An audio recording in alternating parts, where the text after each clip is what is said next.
غير حلول رب العالمين. إن شاء الله الله سبحانه وتعالى يفرج عنا ويراوينا الطلعة البهية للإمام المنتظر الموعود.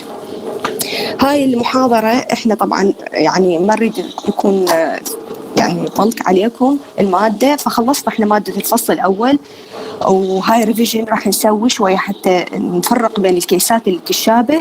اختاريت لكم أكثر مواضيع، وإن شاء الله على السيشن القادم أيضا ناخذ مواضيع تشابه ونناقشها. اليوم عبارة عن كيسات راح نبدأ بيها. قسم من الكيسات امتحنوها بعض الجروبات بالعملي، وقسم لا أنا جبتها جديدة. نبدي أول شيء مود ديس أوردر. هنا هذا التشارت.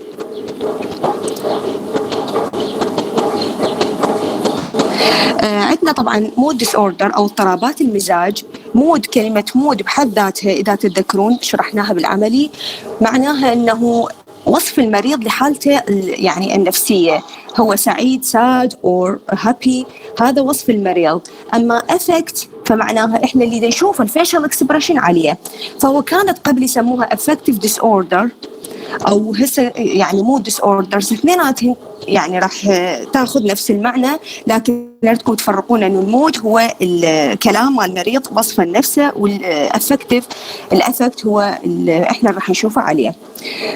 We can see in this chart يعني the different mood disorders إذا واضحة قدامكم، وهي نفسها المحاضرة اللي طيناكم إياها. As normal person إحنا أشخاص طبيعيين we experience a period of some low and some high mood. هاي اللي نشوفها بالبداية، لكنها كلها تبقى remain within the term euthymia. نبقى يعني خلال هذا المصطلح euthymia state، يعني إحنا في حالة مود طبيعية يعني تقريبا تجينا حالات شوية كأب. أول the first elevation اللي نشوفه هنا قدامنا in the curve called hypomania. المريض يكون يعني high mood irritable، ممكن يكون expansive mood، لكن مو درجة severity مال mania. إذا تشوفون كل ما صعد اللاين معناها زادت السيفيريتي، كل ما نزل زادت السيفيريتي مال depression. هذه طبعا الفيرست elevation. الفيرست depression اللي نشوفه قدامنا هو عبارة عن ما يسمى بالdepressive episode.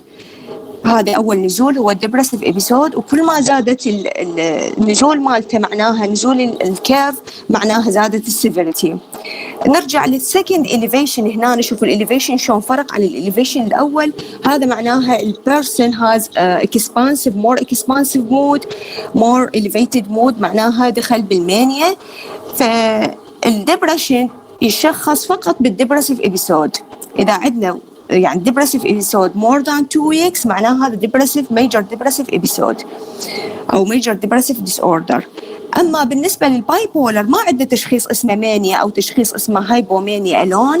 إذا تذكرون بالمحاضرة أكدنا على هذا الشيء. عندنا ما يسمى bipolar 1 bipolar 2 disorders.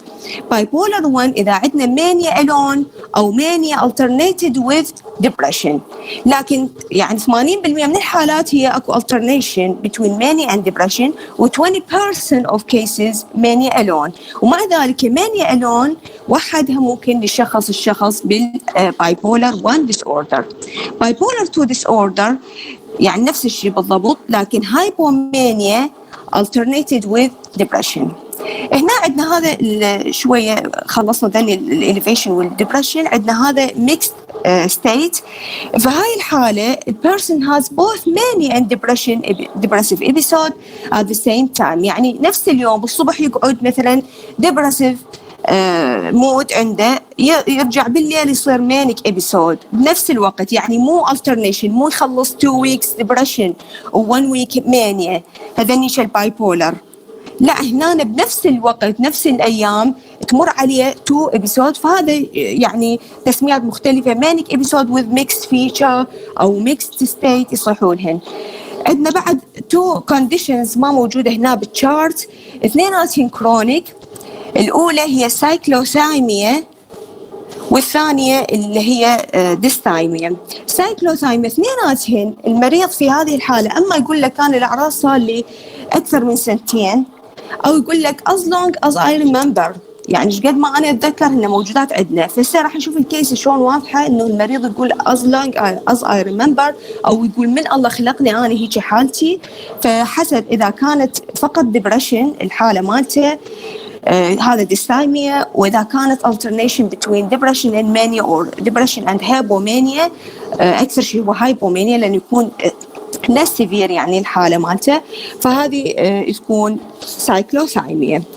هنشوف الكيس الاول اذا تقدر تطلب حسين. first clinical case راح نقراها سوية، هذا جبناها لوحدة من الجروبات بس يعني الأفضل طبعا مرة ما أخلص الكيس وشرحها يعني أريد مثلا تفهمون إذا أحد يحب يعني يجاوب. فأحمد a 15-year-old adolescent was referred to the psychiatrist for evaluation. شنو المين complaint مالته؟ His main complaint were fatigue, boredom and need to sleep all time for 2 months. فشنو عندنا المعطيات بهاي الكيس؟ عندنا الفاتيج، boredom, need for sleep، هذين 3 symptoms، واللي duration more than 2 months. His family recent moved from another city had led to Ahmed's social isolation. هذا طبعا عندنا ال precipitating factor السترس اللي تعرض إليه وسبب لنا الحالة. During psychiatric interview being depressed، هاي كلش مهمة حتى نعرف احنا ايش ناخذ، يعني يا اعراض ناخذها. هو ما كان depressed المريض، ورفض يعني بالانترفيو هو رفض انه يعني يدعي انه هو depressed but admitted، لكن اكد that he had lost interest in everything. فاذا تتذكرون هسه خلينا نعطيكم المجال تجاوبون وبعدين ان شاء الله نشرح. He had no drive to participate in activities and had gained 30 pounds in 6 months، يعني زيادة بالوزن صار عنده. إذا أحد يقدر يعني what is your professional diagnosis، إذا أحد يقدر ينطينا التشخيص المبدئي، نفتح له المايك يتحدث. العفو دكتورة. تفضل محمد.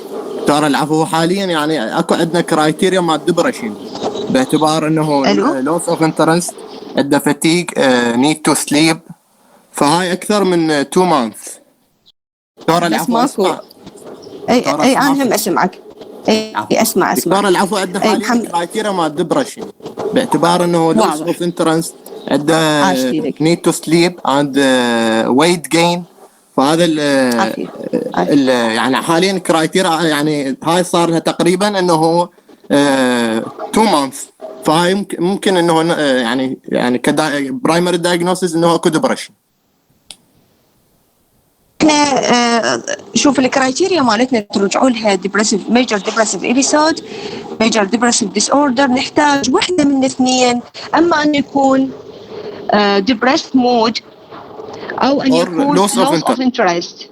عاش فيك. فهنا المريض هو قال انا مو ديبرست مود، ومع ذلك قبلنا لانه الكرايتيريا الثانيه موجوده، مو الا بالضروره يكون ديبرست مود، لكن هو لوس اوف انترست، عنده فاتيج، اكسسيف سليب، عنده ويت جين. هذول اذا جمعناهم يصيرن 4، هي المفروض 5. طبعا دائما الكيسات ما تجيكم فت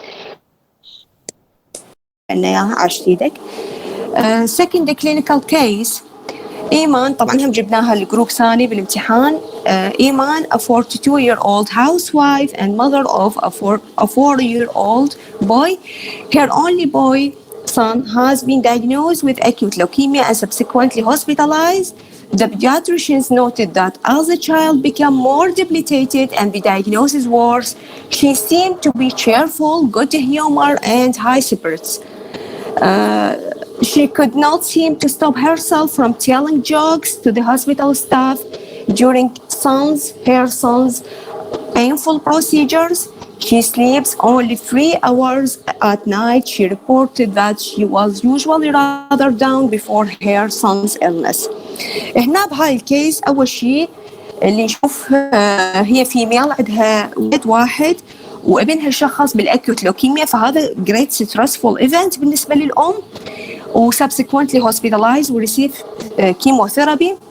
المتوقع يعني بالنورمال بيرسون الشخص الطبيعي انه بهاي الظروف يعني تبين عليه علامات يعني السادنس كأم، وتشعر بالاضطراب من حالة ابنها. لكن هنا بالعكس دي يصير، لاحظوا الأخصائيين والموجودين بالمستشفى الستاف أنه كل ما ابنها يسوء حالته كل ما هي يعني تظهر على شكل elevated mood، ويعني تتشاقى ويا الستاف، وحالتها النفسية كأنما حالتها المعنوية كلش عالية. فهنا الأمر مو طبيعي أكيد بالنسبة لهيك الوضعية. وطبعا النوم مالتها قام يقل أكثر، يعني صار 3 ساعات باليوم تقريبا تنام. وأكدت أنه بعد ما يعني صار أسئلة ليش هالشكل أنت حالتك، قالت أنه أنا قبل كان حالتي سيئة قبل مرض ابني. فإذا بالهيستوري وبالمانيفستيشن مالتها واضح الموضوع. إذا أحد يقدر يعني يدخل وينطينا جواب على what is your differential diagnosis هنا، يعني ما أريد provisional diagnosis واحد، differential diagnosis شو تتوقعون هنا؟ دكتورة ممكن يكون bipolar disorder. إذا أكو أحد يحب يعني يدخل. دكتورة العفو ممكن يكون bipolar مثلا.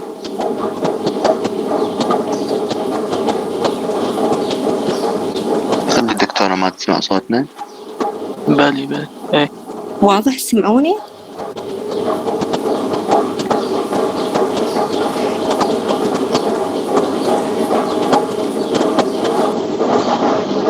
زين جيد.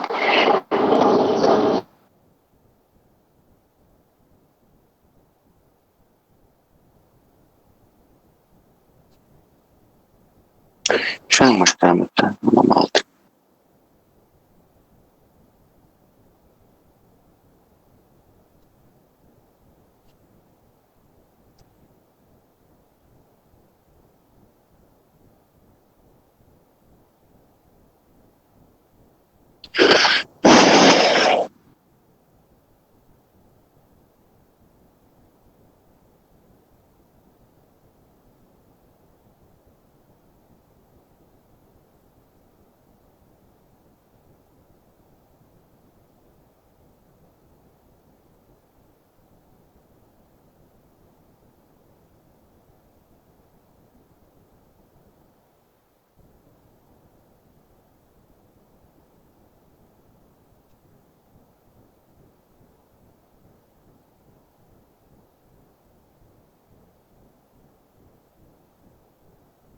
صلاة.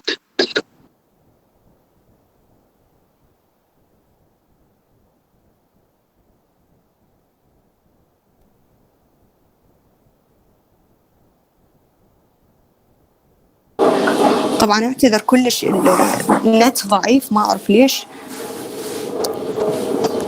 هسه واضح تسمعوني؟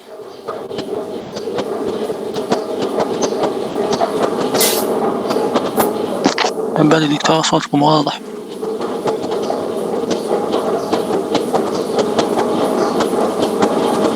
هسه راح نستمر احنا. نحتاج نسألها further question. طبعا بالسؤال بالامتحان جبنا لهم انه what further question we would like to ask her. نسألها عن duration. اول شيء اذا كانت more than 1 week فهي تمشي ويا المانيا 4 days and more، تمشي ويا الهايبومانيا يعني معناها انه bipolar 1 or bipolar 2. نسألها ايضا عن severity because mania usually cause severe disturbance in her occupational and social and personal relationship. بالنسبة للهايبومانيا الأمور شوية أحسن. بعد أيضا بالمانيا increase goal directed activities، يبدي الشخص يدور على business، يعني الاكتيفيتيز مالته يكون جول دايركت، يدور على شغل مثلا معين ويصرف به فلوسه، يعني العاب قمار وهذين الامور، بحيث يعني يتهور وتكون النتائج سلبيه. بالنسبه للهايبومانيا هاي الامور اقل، بس انكريز اكتيفيتي بصوره عامه عندهم. فنحتاج هذني الاسئله حتى نفرق انه هاي مانيا او هايبومانيا. واريدكم تاكدوا لي انه كل psychiatric disorder ممكن الستريسر تكون precipitating factor for development of disorder. هسه هذه الكيس الثانية. الثيرد كيس إذا ممكن حسين يبث لنا إياها. نعم. الكيس 3 Baker, a 25-year-old single man, came for evaluation due to irritability, insomnia, jumpiness, and excessive energy. اجى هذا الشخص young man for evaluation to psychiatric clinic. شنو الأعراض مالته؟ irritability، هو irritable مو طبيعي، يحس أنه insomnia، عنده أرق، عنده excessive energy، يحس نفسه مو طبيعي حركته. He reported that such episodes last from few days to few weeks. طبعا يعني هاي معناها مو أول episode، هاي episodes مرت عليه، وكل ما تمر عليه يعني من أيام إلى أسابيع. Alternated with episodes of feeling hopeless, dejected and worn out with thoughts of suicide. اكو تناوب بين هاي الابيسود اللي شفناها ويا ابيسود ثانية يكون فيها المريض مكتئب ويحس انه ما عنده، يعني الامور كلها مغلقه في وجهه ويفكر بالسويسايد. معناها اكو alternation. Baker report having يعني being in this way for as long as he could remember. He had never been treated for his symptom. فبالنسبه لي الدايجنوسيس هنا البروفيجنال دايجنوسيس، اول ما نباوع اكو alternation نفكر بجماعه البايبولر ديس اوردر، يعني بايبولر اند ريليتد ديس اوردر، هاي الجروب اللي بيها alternation. نباوع للديوريشن هنا يقول يعني ما منطينا الديوريشن، لكن الانديكيتر انه as long as he could remember. يعني قسم من عندهم مثل ما ذكرنا في البدايه بالشرح انه يقولون من احنا قاعد وعينا على الدنيا شفنا روحنا انه هاي الحاله اكو alternation، وما طول اكو alternation يعني مو كله depression، فمعناها هاي الحاله سايكلوثايميا. قلنا لو كانت كل هالحاله depression، انه المريض ديبرشن وخلال فتره طويله اكثر من سنتين فيمشي ويا الديستايميا، هنا عندنا التشخيص هو سايكلوثايميا. بعد شنو الانديكيتر هنا؟ انه هي سايكلوثايميا not so severe because it is hypomania alternated with mild depression. فالمريض يقول انا ما تعالجت، لو كانت so severe جا دور علاج خلال هاي الفتره الطويله اللي هو بيها. فهذا بالنسبه لي كلينيكال كيس 3. اتمنى ان شاء الله بهاي الكيسات الفري كيسز غطينا ماده المود ديس اوردر، صارت واضحه الامور. بقت عندنا الديستايميا قلنا هي for يعني depression for long period of time ويكون less severe than major depressive episode. هسه راح نبدي بالجروب الاخر. اذا عنده احد سؤال يكتب لنا على الماده مالت المود ديس اوردر. ان شاء الله ماكو سؤال. schizophrenia spectrum and other psychotic disorders، هذا المخطط أيضا يعني شرحناه بالمحاضرة في وقتها، نعيده لا بأس بالإعادة. If we have a number of symptoms under the umbrella term of psychosis، يعني psychosis الذهان هو الترم الجامع لكل هاي symptoms. شنو هي هاي symptoms اللي ممكن يظهر بها المريض؟ hallucinations, delusions, disorganization and catatonia. بالنسبة لي يعني تعاريف كل واحدة تعريفها على جهة يعني تتذكروها. بالنسبة للهالوسينيشنز هو طبعا false perception in absence of external stimuli، يعني المريض يشوف أشياء هي ما موجودة بالحقيقة ولا إلها شيء يشبهها، مو مثل الإليوجين أكو شيء مثلا فد ثوب يتحرك بالظلمة أشوفه كأنه ما شبح. هاي هنا لا، أشوف شيء بدون ما أكو external stimuli، أو أسمع شيء بدون ما أكو external stimuli. Delusions هي fixed false يعني أفكار خاطئة، ما دا يسمع شيء ولا يشوف شيء ولا أكو أحد دا يحكي بإذنه، لا عنده فكرة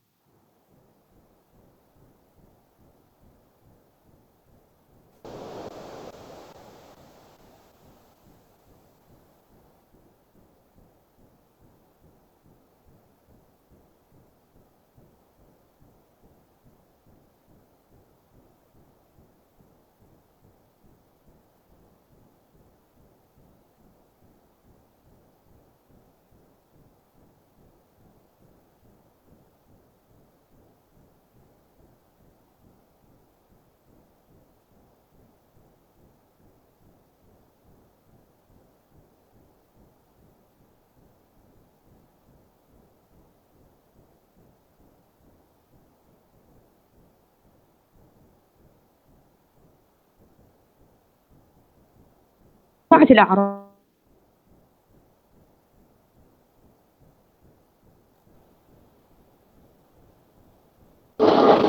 وما قبلها برودرومال فيس، يعني رأسا إجا المريض بالأكيوت مانيفستيشن ما عنده قبل برودرومال فيس اللي قلناه إنه المريض يهتم بحالات شغلات سحر، شغلات شعوذة، شغلات دين.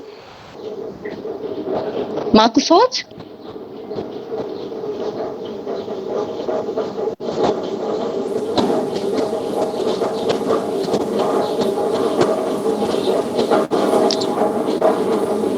صوت ماكو؟ دكتور هسه رجع الصوت ماشي. بس من كنا نسولف على هالوسينيشن عشتكم انقطع. نبهوني لأنه أنا يمي تطلع المايك مفتوح فاسترسل بالشرح. فبالنسبة قلنا البريف سايكوتيك ديس اوردر أقل من 30 يوم يكون المريض رأسا يجي بالأكتف فيس، ما عنده برودرومال فيس اللي قلناه إنه يبدي. ماشي، رجع الصوت. يبدي المريض يكون عنده اهتمامات بالسحر وبشغلات الشعوذة، بشغلات الفلسفة، قسم منهم بشغلات دينية يدخلون بها. هنا بالبريف سايكوتيك ديس اوردر رأسا يدخلون لنا بالأكتف فيس وأقل من 30 يوم. وطبعا ما عنده نيجاتيف سيمتوم. النيجاتيف سيمتوم اللي هي قلنا انه things that missing from normal behavior، يعني الاشياء اللي كان المريض موجوده به طبيعيه وفقدت، مثل lack of motivation, no social interaction, poor grooming، يعني المريض يعني حتى اهتمام بنظافته يبطلها. هاي الاشياء اللي بطلها نسميها نيجاتيف سيمتوم.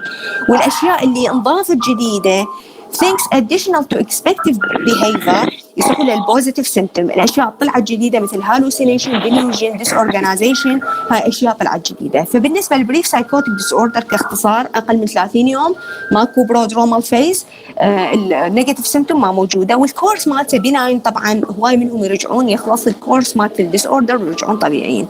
عندنا سكند دايجنوسيس ممكن يجينا المريض بهاي الاعراض، سكيزوفرينيفورم ديس اوردر، اللي هي الاعراض مالته اكثر من البريف سايكوتيك ديس اوردر لكن اقل من السكيزوفرينيا، 1 to 6 months. بهاي الحاله يجينا. وعندنا ايضا نو برودرومال فيس، يجينا راسا بالاكتيف فيس، او يكون برودرومال فيس في شيء كلش قصير وسريع مو مثل السكيزوفرينيا. وموجوده النيجاتيف سيمتومز، موجود عندنا النيجاتيف سيمتومز. يبدي المريض سوشيالي وذراول، يبدي بور جرومينج، ما يهتم بالعلاقات الاجتماعيه، صحوله ماسك فيس، يعني ما عنده، يعني ما يبتسم لك. هاي الاشياء مثلا اللي صحولها نيجاتيف افكت، يعني الفلات افكت، الفيشل اكسبريشن مالته ما تتفاعل وياك. هاي الحالة طبعا، أما أنه الحالة يعني بالنسبة للبروغنوسيس مالتهم قليلين منهم فول ريكفري، لكن هواي نسبة منهم راح يتحولون للسكيزوفرينيا. بالنسبة للسكيزوفرينيا الكورس مالته more than 6 months، لازم المريض 6 شهور يا الله نشخصه. عندهم negative symptoms أيضا، وchange in level of functioning، يبدي الشخص يفقد يعني علاقاته الاجتماعية، يفقد الوظيفة مالته إذا كان موظف، الطالب شوية تدهور أموره بهاي الحالة. وطبعا اللونج كورس وديبليتيتنج كورس ومؤذي للعائلة وللشخص المصاب. عندنا the fourth diagnosis هو schizoaffective disorder. هنا لازم وياها other manifestation mood يعني disorder، أما depression أو bipolar whatever، يعني وحدة من عندهن يا الله نشخصن. فبالنسبة للسكيزو افكتيف نحتاج بالبداية uninterrupted period of، يعني ذني قلناها الأعراض اللي موجودات أنه عنده سايكوسيس وياها لازم وياها مود مانيفستيشن. أما أنه يكون ويا السايكوسيس depressed episode، أو أن يكون ويا السايكوسيس مانيا أو elevated mood concurrent with، يعني طبعا criterion A schizophrenia، الأعراض اللي هسه طلعت قدامنا بالشاشة. طبعا ويحتاج إضافة إلى هاي بريد أخرى ثانية، يعني كأنما يتناوب ويا فترات أخرى يكون بها سايكوسيس ألون أكثر من أسبوعين without mood، فيتناوب بين المود وياها سايكوسيس أو سايكوسيس ألون. فهذا schizoaffective disorder. هذا اللي 4 يعني diagnostic criteria in this category. الملخص مالتن هذا. راح نبدي بالكيس الأولى بهاي الكاتيجوري حتى نشوف الفرق بيناتهم. إذا ممكن حسين بلا زحمة عليك طلع لنا clinical case for علي العفو علي 28-year-old man was brought to the emergency department by the police in handcuffs. He was disheveled and shouted and struggled with the police officer. هذا young man جابوه للإمرجنسي ديبارتمنت، يعني الشرطة لزمته وجابته للإمرجنسي لأنه واضح أنه هو عنده something wrong with his health. يعني هو الموضوع مو يعني موضوع كرايم شغلته مو يم البوليس، لكن هم لزموه جابوه للإمرجنسي ديبارتمنت. طبعا وضعيته كانت أنه ما مرتبة، يعني مخربطة، يعني هدومه ملابسه وشكله، shouted يصيح and struggle with the police officers، يعني ما يقدر يفهمهم أنه شنو اللي بيه. It was apparent that he was hearing voices because he would respond to them with shouts like shut up, I told you I won't do it.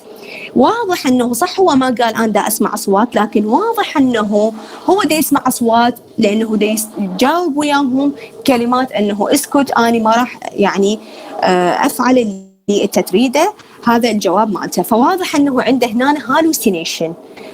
طبعا بوقتها يمكن بسبب المادة كانت أوفر، أكو الطلاب يعني struggle with this question، لكن هنا أنا أريدكم من تقعدون تحلون السؤال تباعون هاي السيمتوم شنو معناها. هو معناها دا يسمع صوت غريب ودا يجاوب وياهم، فأكيد هي تابعة للهالوسينيشن. بعد شنو اللي عنده؟ Ali had a hypervigilant state and jumped at slightest noise. كان كلش حذر بحيث يعني رأسا نحن نقول عليه يفز لأبسط صوت. هذا الواضح يعني من جابوه الشرطة. He stated that he must run away quickly because he knew he would be killed shortly otherwise. طبعا هنا واضح انه هو حذر وخايف من شيء، واكو افكار براسه انه اكو شخص راح يقتله في وقت قريب ولازم اني اهرب. ما طول هنا هاي العلامة الثانية انه ما سمع احد يقول له راح اجي اني اقتلك وراح اجي اذيك، افكار موجودة في باله. اذا هاي هنا delusion، والنوع مالته persecutary delusion او يعني ذهان المؤامرة، انه اكو احد يتآمر عليه. فصارت عندنا هنا hallucination و delusion both of them هنا طبعا ممكن يمشي ويا الفور disorders اللي شرحناها قبل شوية، اللي هي من جماعة schizophrenia spectrum and other psychotic disorders. ليش تمشي وياهم كلهم؟ لأنه لا حددنا احنا duration بالكيس، ولا حددنا اكو برودرومال فيس قبلها. هذا اكتف فيس اجانا به، هسه هو باكتف فيس، فلا حددنا بالكيس لما نعطيناكم ما قلنا اكو في الهيستوري اكو برودرومال فيس، ولا ايضا ذكرنا وجبنا طاري للنيجاتيف سيمتوم، ولا ايضا للسيفيريتي اوف سيمتوم، يعني هو بالنسبه للعمل مالته هل توقف شغله او لا، بس جبنا لكم اياه بالاكتيف ستيت. فكان السؤال هنا انه what is your differential diagnosis. differential diagnosis ممكن أنا يعني أطلب من عندكم اثنين أو يعني أكثر، فأي اثنين ممكنات يعني ترهم لأنه هو بالأكتيف ستيت. فشون نفرق بيناتهم؟ أول شيء نفرق بيناتهم بالديوريشن. هل الديوريشن of this active state أو هاي الحالة مالته أقل من شهر حتى نسميه brief psychotic disorder، أو هو من شهر إلى 6 شهور حتى نسميه schizophreniform disorder، أو أكثر من 6 شهور حتى يكون سكيزوفرينيا. هاي وحدة. الشغلة الثانية عنده برودرومال فيس قبل هذا الاكتيف فيس لو لا؟ فلو كانت عنده برودرومال فيس أول شيء نستبعده هو طبعا البريف سايكوتيك ديس اوردر، وقلنا حتى السكيزوفريني فورم ديس اوردر الاكتيف فيس رأسا يجينا مرات قليلة اكو برودرومال فيس ويكون قصير، فأيضا نستبعده إذا ماكو برودرومال اكو برودرومال فيس، فخلي ببالنا سكيزوفرينيا. بعد شنو عندنا؟ نسأل عن نيجاتيف سيمتوم. إذا موجودة النيجاتيف سيمتوم أول واحد نستبعده منه البريف سايكوتيك ديس اوردر. فواضح مننا انه نحتاج احنا ديوريشن، نحتاج برودرومال فيس، نحتاج نيجاتيف سيمتوم. ايضا قسم من الطلاب في وقتها من حلوا وقالوا احتمال سكيزو افكتيف ديس اوردر، ومقبوله من عندهم ايضا لانه نفس المانيفستيشن، فيقولون ندور ونساله اذا عنده مود ديس اوردر، مود مانيفستيشن يعني ديبرشن او مانيا concurrent with this يعني اكتيف فيس، نسأله عندك صايرة ويا هذني حتى نشخصه. فالسؤال هالشكل بهاي الطريقة. هذا بالنسبة للكلينيكال كيس 4. إذا تفضل علينا على الكيس 5. نعم هنا clinical case 5. After a 20-year-old female college student had recovered from her schizophrenic breakdown, she wrote the following description of her experience during one phase of her illness. هسه قاعد هذه مريضة بعد ما طابت من احنا قلنا recover from schizophrenia، ممكن اكو حالات يعني ولو قليلة تكون، خاصة إذا كان young، إذا تذكرون good prognostic feature، إذا كان البيرسون young عنده psychological support social support married، إذا كانت عنده البرودرومال فيس قصير مالته، فهذني كليتهم good prognostic factor. فهاي المريضة لحسن الحظ يعني recovered from schizophrenia وتتذكر شنو اللي صار بيها. هسه راح 3 أوصاف تنطينا، وكل وصف من عندهن أريد تسمولي symptom. 1. I become preoccupied with the idea that my best friend is doing a variety of things to hurt me. هاي أول شيء. ما طول preoccupied يعني أكو فشي ببالها وترسخ ببالها، لا سمع الصوت هي ولا أجي أحد أنطرها المعلومة، فمعناها هاي fixed false belief، معناها هاي شنو delusion. وطبعا ما is doing variety of things معناها persecutory delusion أو ذهان الاضطهاد. وقلنا the most common type of delusion might occur with schizophrenic person. Second, the road has changed. It is twisted and it used to be straight. Nothing is constant. All is in motion. The trees are moving. بتوصف الشيء اللي تشوفه قدامها. الطريق بدأ يتحرك، يعني كان هو طبعا عدل وبدأ يصير تويستد يعني يلتوي، وكل شيء حركة مستمرة، الأشجار تتحرك، ماكو شيء ثابت بمكانه. هذه ما طول عندها اكو فشي real stimuli and she misinterpreted them، يعني هي اكو شغلات حقيقية، اكو شجرة حقيقية، اكو طريق حقيقي، لكن هي تشوفهن بشيء غير حقيقي. إذن هذا illusion مو hallucination. ما طول هذا تشوفه شيء حقيقي وده يتحرك يعني أو تغير أو بدأ تظهر له مثلا يعني الشجرة بدأت هاي الأغصان مالتها تبين على شكل إيدين.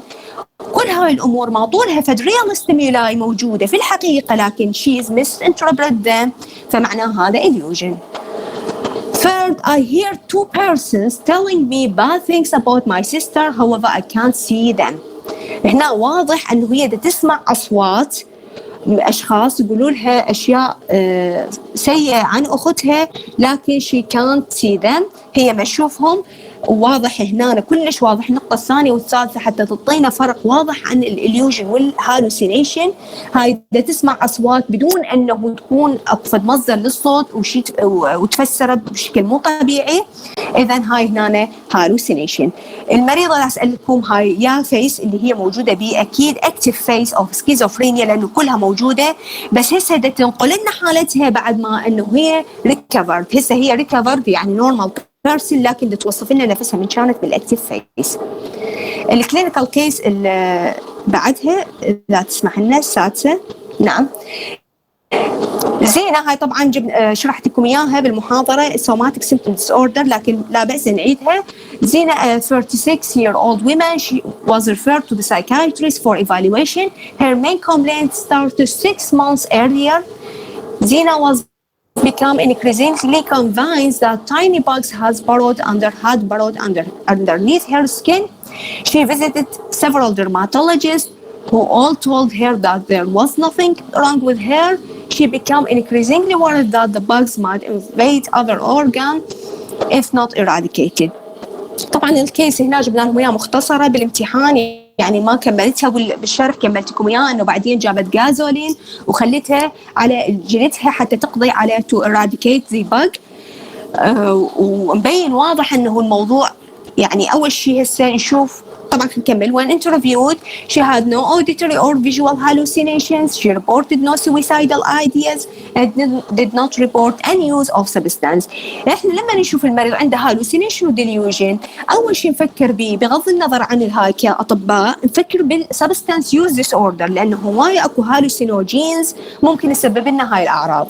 فاول شيء نتاكد من عنده and exclude substance use disorder. ثاني شيء exclude medical condition يعني لا تتذكرون عندنا ليست من الميديكال كونديشن ممكن يسبب ديليوجن للمريض، فاكسكلود يعني ديمنشيا، فاسكولار اكسيدنت، تروما، سيجر، تيومر، اذن كلها نستبعدهن.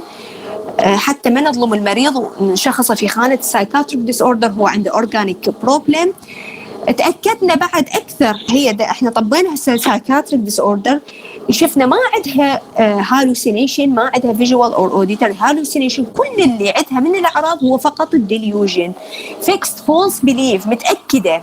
وقلنا delusional intensity هنا تفرق عن somatic symptom disorder إن شاء الله في وقتها نشرحها بالريفيجن الثاني.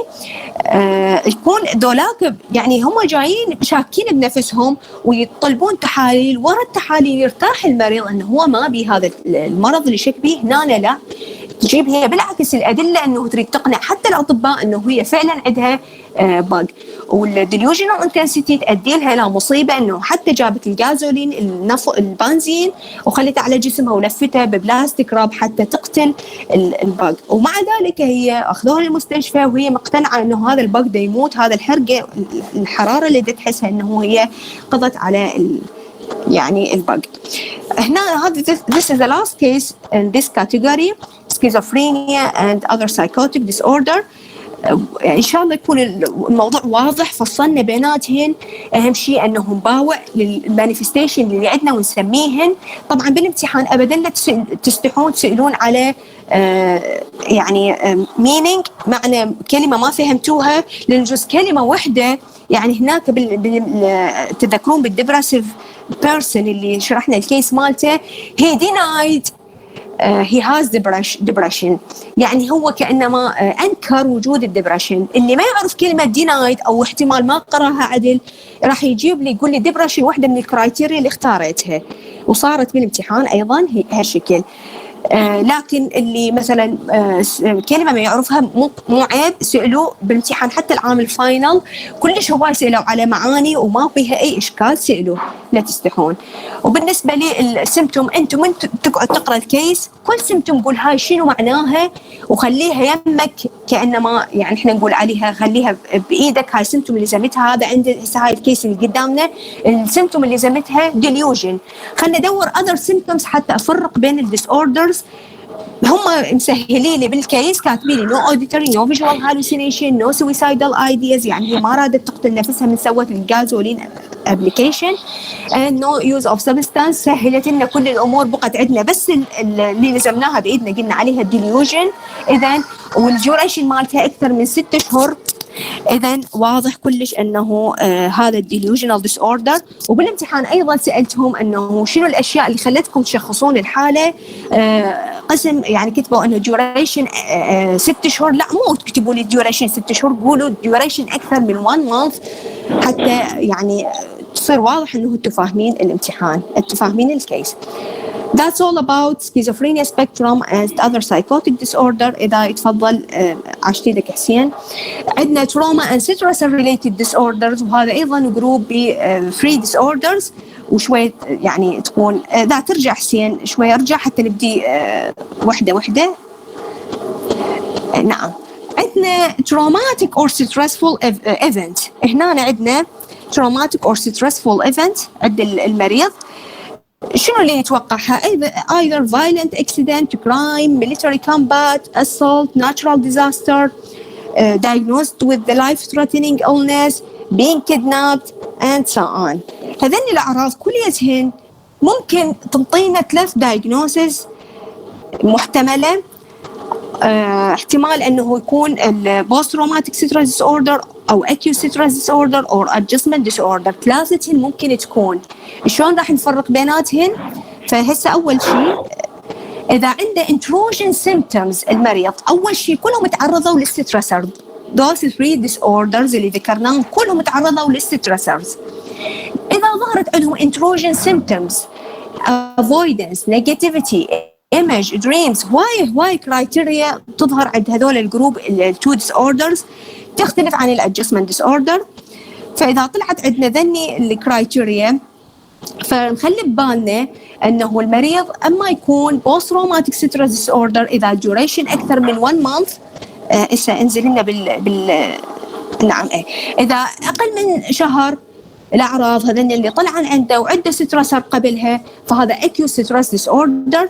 إذا أكثر من شهر post traumatic stress disorder. فالجسمنت ديس اوردر هنا ما نخليه بالخانه. ليش؟ لانه ما راح تظهر لنا هاي السيمتوم كلها. صح هو تعرض السترسر وممكن نفس السترسر اللي تعرضوا له هذول، لكن الاعراض اللي طلعت عنده ما تشبه اعراض هذول. ما طلعت عنده intrusion symptoms, avoidance, negativity, image, dreams, flashbacks كانما صوره الحادثه تيجي قدام عيونه. لا، طلعت عندهم غير جروب مال الاعراض هي emotional or behavioral symptoms.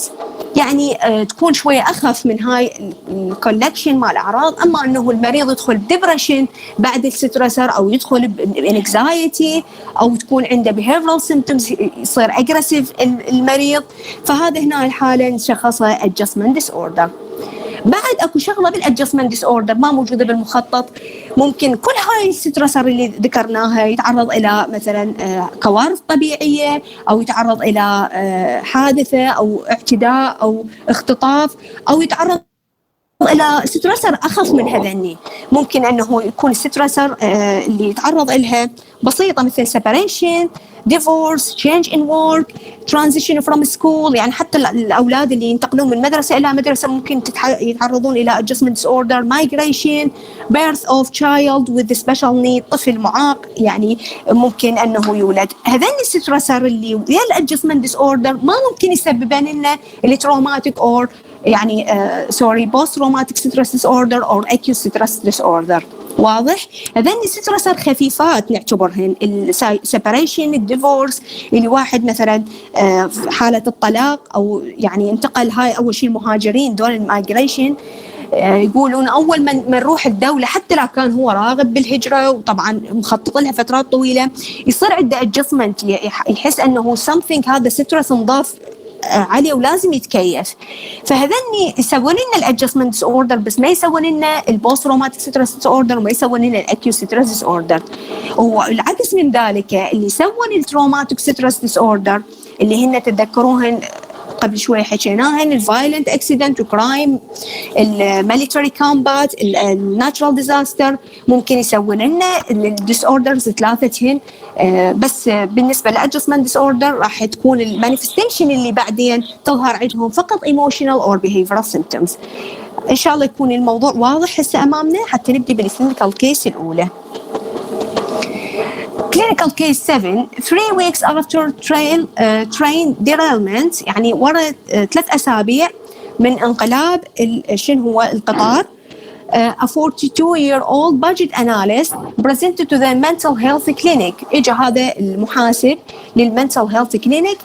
He reported that since the wreck يعني بعد الحادثة he had been feeling nervous and on edge. يحس روحه أنه متوتر كلش وكأنما على الحافة. He experienced some difficulty focusing his attention at work and he had occasional intrusive recollections of the way the ground just shook, the tremendous bang and then screaming when the train rolled over.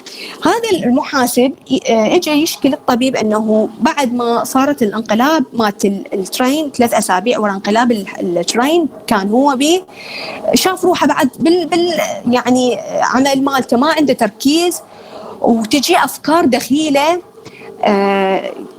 تضغط عليه اثناء العمل مالته واثناء يعني حياته اليوميه، كأنما تنعاد نفس الأحداث، كأنما شريط انعاد الأحداث. يحس القاع انهزت من جوا، والضربة القوية اللي صارت من انقلاب يعني هذا الترين وصوت الصراخ طبعا اللي صار وهو يبدأ يصرخ، يعني كأنما تنعاد عليه الحادثة من جديد، كأنما انقلب الترين بيه مرة ثانية.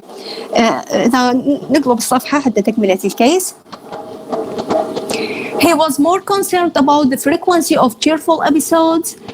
يعني خلال هاي الفترة أيضا هو يصير عنده نوبات مال بكاء، يتذكر حالته ونوبات بكاء.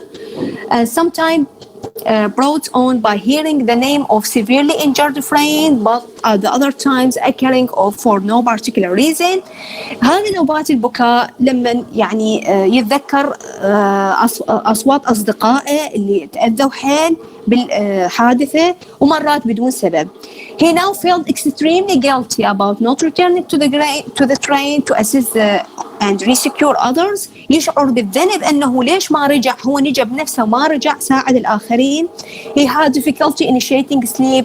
He did not feel rested on waking. واضح، كلش واضح. شوفوا مجموعة الأعراض اللي حكيناها واضح جدا أنه أول شيء نستبعده هو الادجستمنت disorder، لأنه مجموعة أعراض واسعة صارت عنده، ما تكيف just emotional or behavioral change واحد. هنا صارت عنده مجموعة أعراض كبيرة، راح نبدي بيها واحدة واحدة. أول شيء تعرض للسترسر اللي هو انقلاب الترين، اللي تعتبر من يعني السترسر اللي صنفناها بالبداية في الميجر سترسر اللي هي كأكسيدنت. ثاني شيء بدت عنده انتروجن سيمتوم اللي هي شنو هي؟ فلاش باك، قام يشوف كأنما الحادثة نفسها ترجع، احنا نقول كأنما شريط يمر قدام عيوني. عنده ايموشنال ديسترس افتر اكسبوجر. طبعا هنا بعد ما يتذكر اصدقائه، تتذكرون الريمايندر، الاشياء اللي يتذكرها هنا، من يتذكر اصدقائه صورهم او يتذكر صوتهم كأنما تهيج عليه المواجع احنا نسميها، ويبدي tearful episode، يبدي يعني يبكي. فهذا الريمايندر هو صوت الصديق او بس مجرد يشوف صورته او يتذكره في باله. والانتروجن سيمتوم اللي هي فلاش باكس اللي تمر قدام عيونه. كرايتيريان سي بعد شنو عنده؟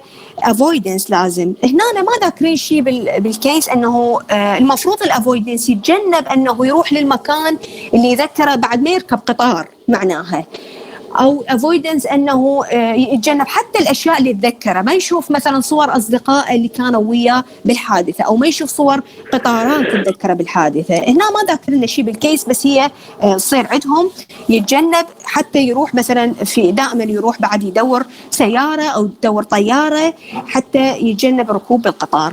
بعد عندهم كرايتيريان دي there is negative regulation alteration in cognition. فهنا واضح عنده انه يقول بعد ما اقدر اركز بالشغل، مو مثل قبل، has poor concentration.